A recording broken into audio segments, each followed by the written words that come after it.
What's up guys, Houndish here, and today we're going to jump in and talk about weapons inside of Black Armory. And we're going to speak about the top new weapons in the game right now that you can pick up, weapons which are really good in all different kinds of content right now. We will of course talk about new Black Armory weapons, we'll also talk about some weapons in Season 5, and some recently updated weapons which are really popping off in the game right now. So guys, as always, I hope you enjoyed this video. If you do, a rating below very much helps me out on the channel, but let's get into it.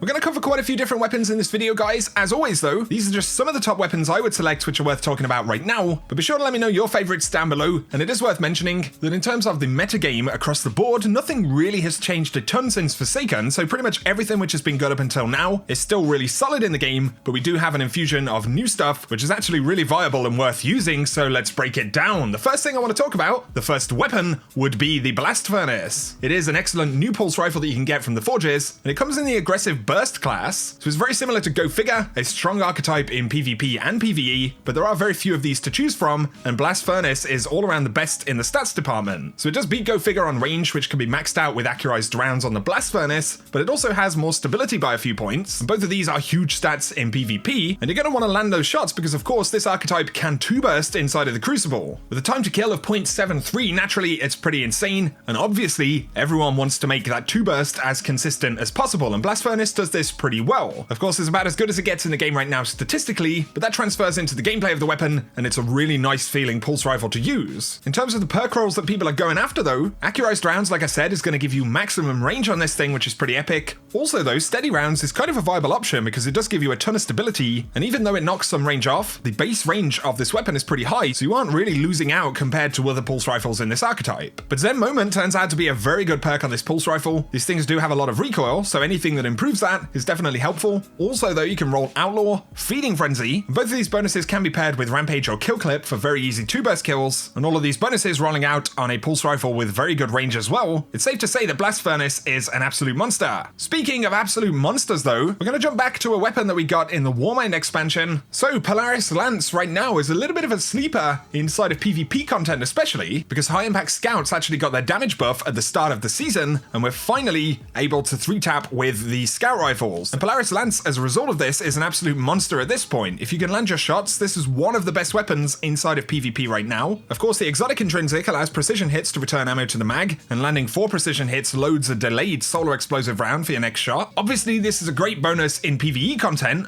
Who doesn't like massive explosions? But it is also a little bit underrated in PvP. In quick play or something where you can lane up versus multiple targets, you can hit a 3-shot kill perhaps, and then trigger that explosion on a secondary target. This kind of reminds me of that loop with Luna's Howl where you can prep Magnificent Howl on one target and then use it to 2-tap another. It's pretty good as long as you've got targets to crit. The big thing with Polaris Lance though is that it feels like it hits shots very easily in the game right now. It doesn't have the highest aim assist, but I don't know, the hitbox seems pretty friggin' generous on this weapon. Kind of feels like bullets train for the head, and this makes it very consistent even in relatively short ranges. On top of this though, the thing in D2 right now is that even on bigger maps, players don't tend to be ready for Polaris Lance levels of lethality while they're out in the open at longer ranges, unless they see a sniper scope or something like that. And partly because of that, you end up with a very lethal, flexible scout rifle, the main downside being that if you miss a shot, you turn an incredibly competitive time to kill into a much less desirable one. So it does take a little effort, but honestly, it's not all that much. Don't sleep on the Polaris Lance in the game right now.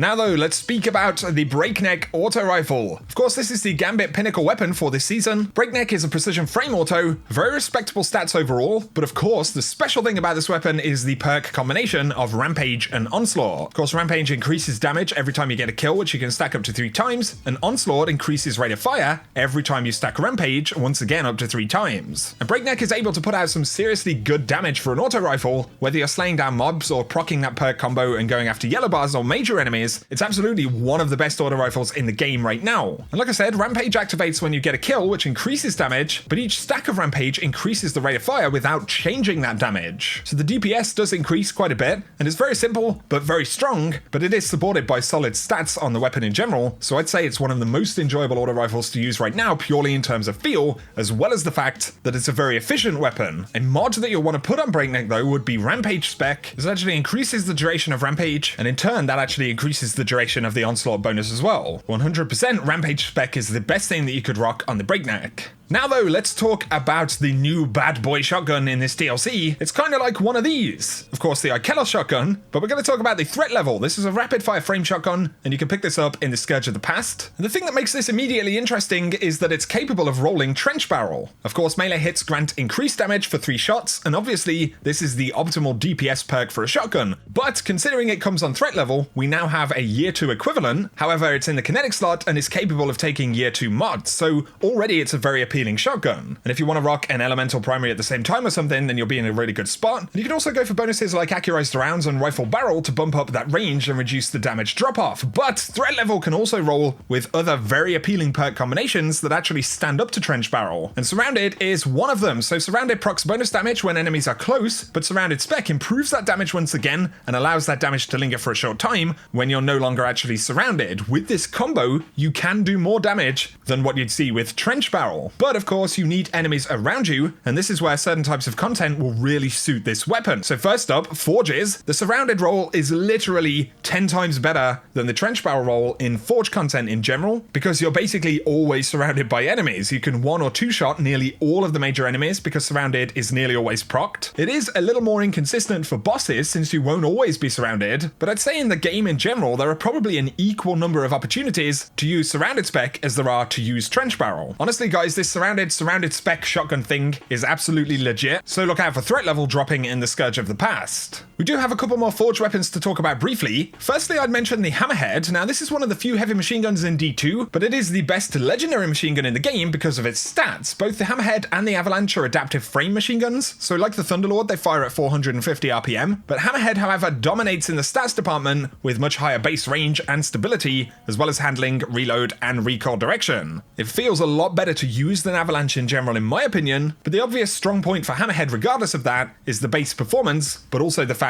that it is essentially the only legendary which is actually farmable. Of course, once the Dawning goes away, the Avalanche won't be dropping in the game as far as we know, but with Hammerhead you can get pretty awesome rolls for all types of content. You've got extended mag, armor piercing rounds, ricochet rounds, flared magwell. The magazine bonuses in general are pretty good, but then for the traits you can get Feeding Frenzy, Rampage, Surrounded, Ambitious Assassin, and even Mulligan, and those are some pretty great bonuses. Now in PvE content, Thunderlord is probably going to feel generally stronger because of course it's an exotic and its exotic bonus is pretty good, but Hammerhead can do some solid work taking down tanky enemies with a respectable DPS contribution when you've got the right bonuses. I do however feel like machine guns are most potent in PvP this way though, because just like they always did in D1, they enable some pretty fun killing sprees. Hammerhead handles really nicely, and the recoil is very manageable. You've got a decent amount of range here with minimal drop off in longish medium ranges. So really it's about the closest thing we have to the machine guns of old, not quite as nasty in PvP as D1 machine guns because they have dropped the damage and made sure that the ammo economy is reasonable, which I think is fair, but Hammerhead retains its value in any content if you ask me, so totally worth farming a few good rolls of this weapon. The Kindled Orchid hand cannon from the Forge is also a pretty interesting one. Immediately it's an energy hand cannon, so that may or may not suit you depending on what you like to run, but what we have here is a pretty solid 140 RPM hand cannon, and if we take something like Nation of Beasts, which is another premier energy hand cannon, who do have pretty similar stats at base, the Kindled Orchid is a very serviceable hand cannon. The perk combinations, and this being the most farmable hand cannon in the game whatsoever, are some of the main reasons to give it a place on this list. So you can roll accurized rounds for very good range, and Kindled Orchid can roll out most of the desirable barrel options, but in the first slot for traits you can get Outlaw, Triple Tap, Rangefinder, Surrounded, and Shield Disorient, as well as Kill Clip, so that's a lot of good perks. However, Outlaw and Kill Clip cannot roll at the same time, which is kind of unfortunate, but the most unique thing about this hand cannon is that it can roll Kill Clip and Rampage at the same time, which is pretty nutty. I'll link a video down below from Astacross where you can check out that roll. However, you can get Rampage, Ambitious Assassin, Explosive Rounds, and Disruption Breaks, so there will absolutely be some fantastic options out there. I guess the main things missing from this weapon would be the Outlaw Kill Clip combo, as well as the Outlaw Dragonfly combo, but I guess they want to keep Nation of the Beasts more relevant than that. Nonetheless, this is the most farmable hand cannon, and a very respectable one at that, with some unique perk combinations. Now, the final legendary weapon we're going to speak about would be the Striker's Sure Hand. This is a pretty bog standard legendary sword in most ways, except for one. Firstly though, it does drop from the Forges, much like many of the other weapons, but the unique element for this sword is that it can roll Surrounded. It's the only sword that can roll with that perk, so the Striker's Sure Hand is an adaptive frame sword, and it feels pretty run-of-the-mill until you get Surrounded, but once you get this perk, it actually grants the weapon an exceptional amount of damage when it's procced. My friend Jarvinus sent me some gameplay here of this weapon with Surrounded activated, but also with a Surrounded spec mod, and that improves the damage and the duration of the effect. You can actually achieve achieve over 100k of damage per heavy hit in the Volunderforge right here on the boss, but that number actually exceeds 140k in an Empowered Well of Radiance. So Striker Sure Hand does some real damage when these bonuses are going off. Equally though, like the threat level shotgun, for general ad clearing and specifically tanky enemies in groups, this is incredibly strong. Once again in the Forge you're surrounded by a lot of enemies, so you're going to get the benefit of that bonus a lot of the time. Obviously surrounded is the selling point, but you can also get Base Blade perks which can affect damage, things like Tempered Edge, and then you can get Tireless Blade in the first trait slot which grants ammo back for every other powered sword kill, or Whirlwind Blade which increases sword damage as you get consecutive hits. These are really good bonuses, plus you can get Impact Masterworks which improve damage. However, right now there is a bug where Surrounded stops working completely if you fully masterwork this sword, so do bear that in mind, but it should be fixed shortly. I would say the Striker's Hand is one of the best swords in the game right now, and don't forget that Surrounded spec mod either. So guys, those are most of the weapons that I wanted to talk about in this video. We are going to briefly touch on some of the new exotics for Black Armory as well though. Of course, Le Monarch is the only one that has dropped currently at the time of posting this video. You can receive it randomly when you're crafting powerful frames. The weapon comes with poison arrows. Arrows fired quickly after a full draw become poison arrows, and precision hits with poison arrows spread poison to nearby enemies. So essentially within a second or so of actually hitting full draw, if you fire the arrow it will become poison and leave this AoE on enemies, and in terms of PvE damage it can be pretty good, but it needs a fair amount of chaining, so it takes quite a lot of effort to really truly benefit from the exotic bonus in PvE. In terms of PvP, it's actually a pretty damn good bow. It's about the closest thing to a one-shot bow that we have. It does up to 151 critical damage to the head, but then leaves some lingering damage, so it does leave folks absolute, and it's really good for clearing up with another quick body shot or switching to another weapon for the kill. It isn't the most effective or potent weapon in the game at all, but there is a knack to it, and for players who enjoy the gameplay of bows, myself included, it's a really pretty fun weapon to use. But then we do have the unobtained exotics, things like Izanagi's Burden. I wanted to get this list out because of course we've actually obtained most of the weapons in Black Armory, but there are those couple that we don't have just yet. The weapon's intrinsic perk allows you to hold reload and consume the magazine, which loads around with additional range and damage. Is this going to be a problem in PvP? Well, it's kind of hard to say. I believe it's going to spawn out with 2 rounds, so at the very least you would have to collect 4 rounds to actually charge up that super powerful bolt. It will however one-hit kill in PvP to the body when this is active, so it's certainly going to be pretty interesting. It's hard to say exactly how comfortable of a PvP sniper it's going to be in general, but in PvE it's also going to be pretty interesting. We'll have to see exactly how strong that charge shot could be. Izanagi's Burden probably won't become a DPS king, but if it does do enough damage to kill certain higher effort targets in strikes, forges, or gambit, let's also consider gambit invasion for just a second. Izanagi's Burden absolutely has the potential to become a pretty potent weapon in a few areas. We just don't have the time with it to figure that out yet. Then there is Jotun. This will be an interesting one because it's completely unique as a weapon. It fires a tracking shot that explodes and burns over time on impact. At first we assumed this was a heavy weapon, but it is actually a special weapon. And from the gameplay we've seen, it doesn't look like it's doing anything insane. But again, it's kind of hard to tell. Like Izanagi's Burden, there could be some instances where Jotun is pretty potent. You see some bits of gameplay in the background right here. But guys, for now, that is going to summarize the video. Many of these weapons are really popping off in the game right now. If there are any that you haven't tried or haven't tried to obtain yet, then absolutely I recommend that you do. But let me know below any other weapons you've been using recently which are really good, any fantastic rolls that you've had, or any weapons that you'd add to this list. But if you have enjoyed it guys, a rating is very much appreciated below. If you're new to the channel, be sure to hit subscribe to see a lot more D2 content. But for now, I appreciate you tuning in, and I hope you have an awesome day.